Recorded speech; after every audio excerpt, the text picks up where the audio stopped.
করি, আপনারা যদি এই এতগুলো মানুষের মধ্যে 10% মানুষও আজকে আমার এই কথা যদি ফায়ার এক্সটিংগুইশার ব্যবহার করা জানেন, এই প্রতিষ্ঠানে আগুন লেগে আগুন বড় হতে পারে না। আপনাদের চোখের সামনে তো ঘটবে ছোট আগুন, নাকি?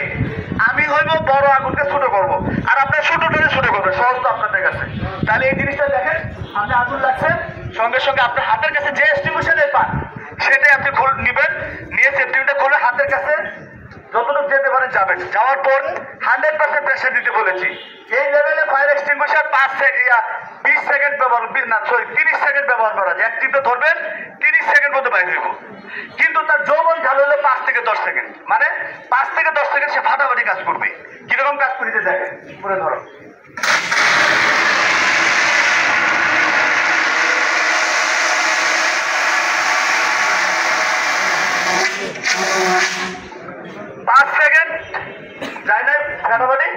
যৌবন শক্তিটা গেছে না তার। এই 5 সেকেন্ড যদি আমাদের বসের রুমের একটা কম্পিউটার আগুন লাগতো বা ছোটখাটো আগুন লাগতো, কি থাকতো? এটা বাতাসের জন্য পাতলা হয়ে গেছে, ঘরে আরো ঘন হবে, এটা তো স্বাভাবিক।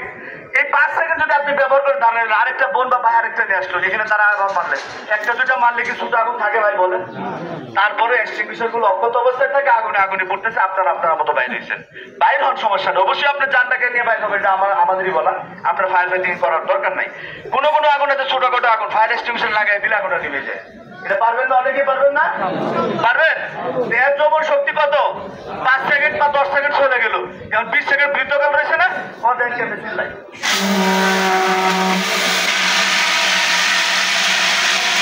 এইভাবে যদি আরো 20 বছর চিল্লায়, আগুন নিবে ছেলেরা? তাহলে ফায়ার এক্সটিংগুইশার ধরবো, আগুনের কাছে যাবো, খেসনা দিয়ে ধরবো, একদম 100% খেসনা দিব, তাহলে আগুন নিভে যাবে। সবাই ভালো থাকবেন। আশরাফুল মাখলুকাত আমরা, সৃষ্টির সেরা জীব। আল্লাহর দেয়া এই সুন্দর দেহের জন্য সবচেয়ে একটা বড় উপহার আল্লাহ তাআলা দিয়েছেন প্রত্যেক মানুষের জন্য, সেটা কি জানি? প্রত্যেকের আব্বা আম্মা এই সুন্দর দেহটা কাঠামোটা সৃষ্টি করে দিয়েছেন আল্লাহ তাআলা একজনের মাধ্যমে। সেই উপহারটা হলো আমার আব্বা আম্মা আমাকে বড় করে এখন এত সুন্দর করেছেন। আর সেই আব্বা আম্মাকে আমরা বুঝতে বসেছি, যে আব্বা মা অবহেলা করতে শিখেছি, কামাই করে বর করছি, রান্নাঘরের মধ্যে জায়গা দিচ্ছে বাবা মারে। বিশ্বাস করেন, কেউ ব্যস্ত হয়ে থাকতেন না, দিন শেষে সবাই ব্যস্ত যেতে চাই। যদি কিনা যার বাবা মাকে শ্রদ্ধা করেন না, যার বাবা মাকে সম্মান করেন, সে কোনোদিন ব্যস্ত হতে পারবেন না। আর যার বাবা মা শ্বশুর শাশুড়িরা সংসার করতেছে, ঝগড়াঝাটি হইতেছে, আবার সেই সংসার সুন্দর হইতেছে, সেই সংসারের আনন্দ একটা প্রোডাকশন কিন্তু কোম্পানিতে এমনি পারবো।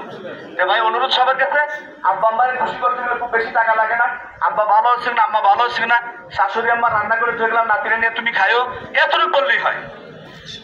বান্ধবীর লেগে বা মনে করেন যে জামাইয়ের লেগে মনের মাধুরীটা ভালোবাসাটা 1000 টাকা থেকে পাঞ্জাবি বা 3 পিস কিনে নিলেন, ওই শালা বা ওই শালি বলবে কি জানেন? কালারটা একটু ভালো হলে সুন্দর হইতো, বা পাঞ্জাবিটা একটু আর একটু হোয়াইট ব্রাইট হলে ভালো হইতো। আর আম্মা বা আব্বার জন্য যদি আপনি 100 টাকা দিয়ে একটা ব্লাউজ পিস নেন, কি খুশি হবে চিন্তা করেন?